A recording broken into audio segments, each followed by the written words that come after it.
time limit. In this corner, weighing 350 pounds, from Moosehead, Maine, Big Moose Cholak. In this corner, weighing 228 pounds, from Oak Park, Illinois, Karl Engstrom. The referee, Liederberg.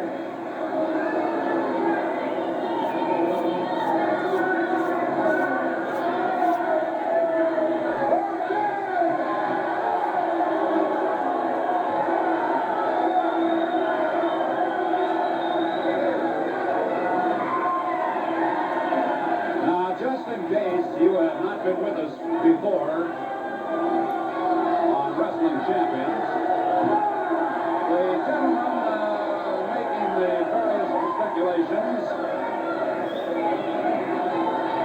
is none other than the Moose, Big Moose Cholak from Moosehead, Maine, and he wows out with the Moose sound as the match gets underway. The Moose going against Karl Engstrom, Oak Park, Illinois.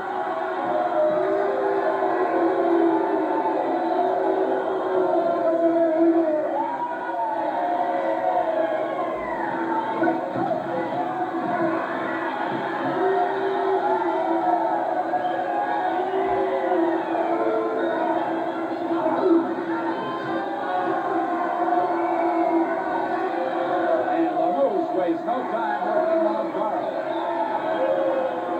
Engstrom with the hammerlock now.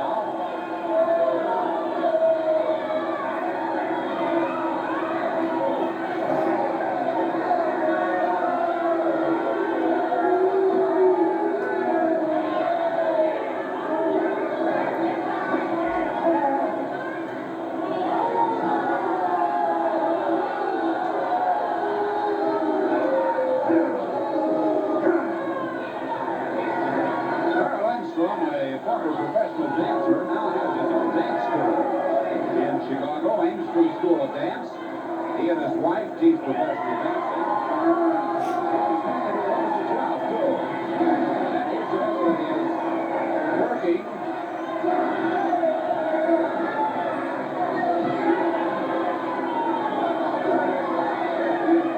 in the dance.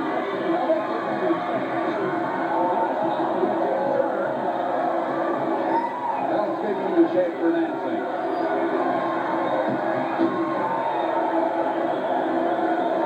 Karl really getting Moose all he can handle now. And Cholak, the big man from Moosehead, Maine, is outside of the ring to put a choking hold on Karl Engstrom. Moose has been disqualified, I believe. This is a real grudge match, by the way. One of the former matches between these two seen on Wrestling Champions. When Engstrom was meeting Angelo Popo in the heel battle, Moose came right into the ring and unloaded one on Engstrom. And Moose has beside himself. Referee Fred Liederberg has disqualified him, I believe. Let's get the official word from the ring announcer, Sterling.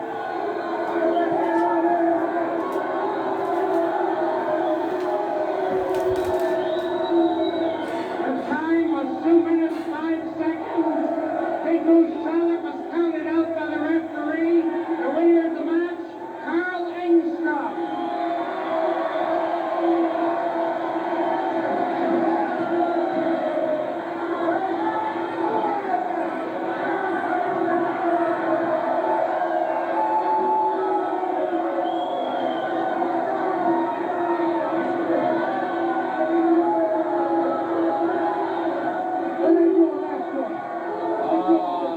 The bellowings of the Moose here are because of the fact that he feels he got jobbed in the last match. Moose, how do you won the feel? match.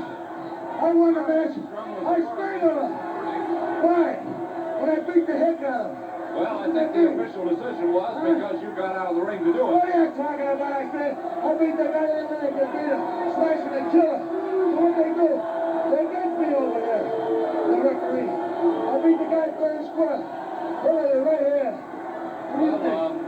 I don't know. You're talking to me almost. It's like talking to a cop after you got the ticket. You got to take your case guy to the court. expressed with a bitch, and they disqualified me. I won the match. Everybody can see that. Well, with the possible exception of the fact that you were out on the apron outside the ring and you were counted I out. don't care who they beat me. I can beat any man in wrestling today. I'm 365 pounds, and there's nobody that can touch me.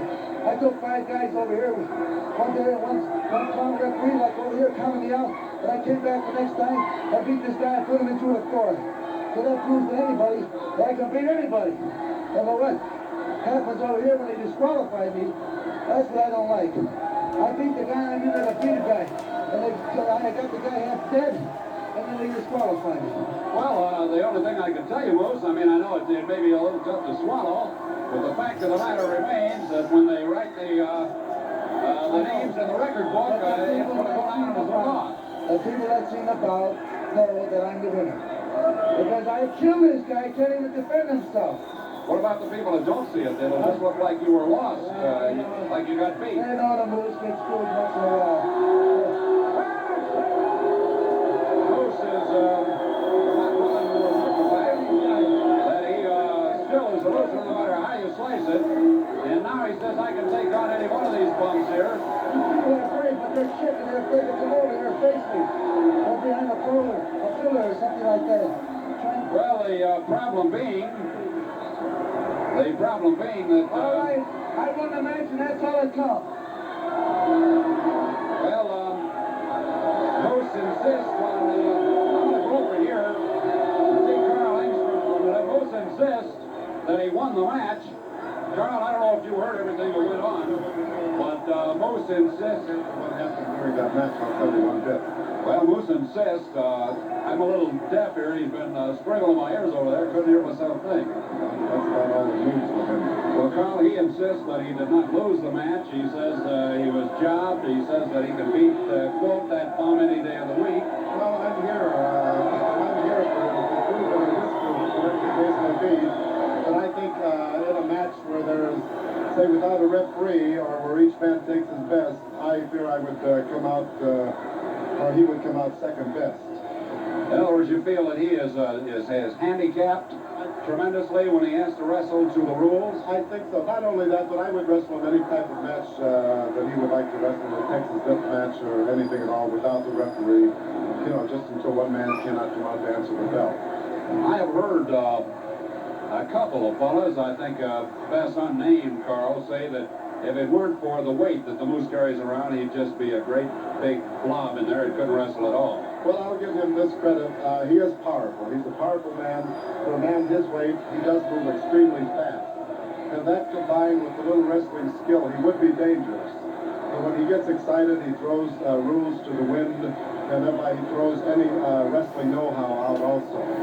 And the man even irate as he gets when he is in the ring, would be quite easy to beat because he would leave himself open for all types of holds. Of course, you got to give the devil his due, too, Karl. I mean, he is big, but aside from his size, he is tremendously strong. You've got to say that. Yes, he is very powerful. And, of course, any man that possesses that size, which is a task in itself to surmount, just getting up to him, and has that great strength, is a formidable opponent. There's no question about that. Again, that used against him could be just as bad against him. You know, you use his own strength and weight against him. It would be to his opponent's advantage. And I believe getting him in the condition he was in there now, he was ready to blow up. And I think when a man becomes irrational that way, no matter what his size or strength or power, he would be quite easy to beat. Well, as Joe's story, you haven't got the perfect combination. I guess the perfect combination in wrestling would be size combined with strength, combined with speed, combined with mental ability. That's true. And self-control and being able to pace yourself. And of course, Moose has got the strength, he's got the size, the mental ability will remain untouched, but he does not have the speed. No, he does have speed. For a big man, he moves fast. Of course, not as fast as a middleweight or a junior heavyweight. Or someone your own size, even. Well, that's true, yeah. He is handicapped by the size. Well, as I said to Moose, Karl, regardless of his billowings and what he thought about it, The match will forevermore go into the record books as a victory for one Karl Engstrom, no matter how he slices it. I hate to accept matches under those conditions because I like a nice clean win. I hate to think a win by disqualification because that's not the sportsmanlike way of doing things, but then that's the way the ball bounces. Well, not so long ago, one sportsman said, winning is not everything, it's the only thing. So take them while you can get them, Karl. Nice talking to you. Good luck. Karl Engstrom from Oak Park, Illinois, right here, dancing teacher. And from a man not so close, a man that is from a place, I should say, not so close to Chicago, from way down in the land south of the border, Mexico City's Ricky Cortez. Ricky, you have probably seen the best that Mexico has to offer. You have seen the best this country has to offer. Right now, aside from the champion of the world, who would you say are the best men in the game today? Well, I would say that every man here is a very good wrestler. And having met all the best of Mexico, you understand I defeated them too. And now that I'm here in this country, I intend to defeat everybody here too. I want to say to the people that I'm one of the few sportsmen left in this business. Like, I obey the rules and I don't believe in following anybody. And I think with the tactics that I use, as fair as they are, I'll become the champion soon. Well, Ricky, I didn't come here to start a debate, but I have talked a bit with some of the fellas, and your name has been brought up in conversation. And it strikes me just a bit odd, and I'm not being facetious, that you would make an issue or a point of mentioning that you wrestle within the rules, because we have heard comment that you are considered a pretty rough customer. And in the parlance of the game, when I say he's a rough customer, it means anything goes in the ring. What do you think of that reaction from your opponents and future opponents? Well, now, there has to be two sides to this question, you see. I wrestle according to the rules. My opponents usually break the rules, you see. And by doing that, I sort of get angry and staying within the rules, but I still defeat them. You understand that? I see. In other words, the only time you might deviate from the rules laid down by the commission is when you get a little upset, a little angry. Well, the people see that I wrestle fair. The referees see that I wrestle fair. It's only a few misguided people out here who think that I use unfair tactics, and you can understand they're probably mentally ill. I see. Well, Ricky, regardless of the tactic you use, it's always a pleasure to watch you. Thanks for chatting with you, and good luck. Thank you very much. Ricky Cortez, Mexico City, Mexico. And that brings us right to the point where we're going to wrap it up for the night. Tell you what went on here. So if you want to make note of it, you can. In the first match this evening, John Paul Henning, using a bow and arrow, defeated Hans Hermann of Hanover, Germany. Match number 2 saw Johnny Case get a rather questionable decision over Jim Haney of Detroit, Michigan. We blew that one and called it Haney the winner, but it looked like it to us. Nonetheless, it didn't make any difference how it looked to us. The officials called it Johnny Case, and he shall evermore be victorious in that match.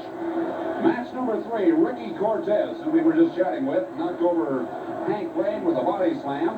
And in the final match, Karl Engstrom was awarded a disqualification victory over Big Moose Cholak of Moosehead, Maine. And that's the way it went at Marigold tonight.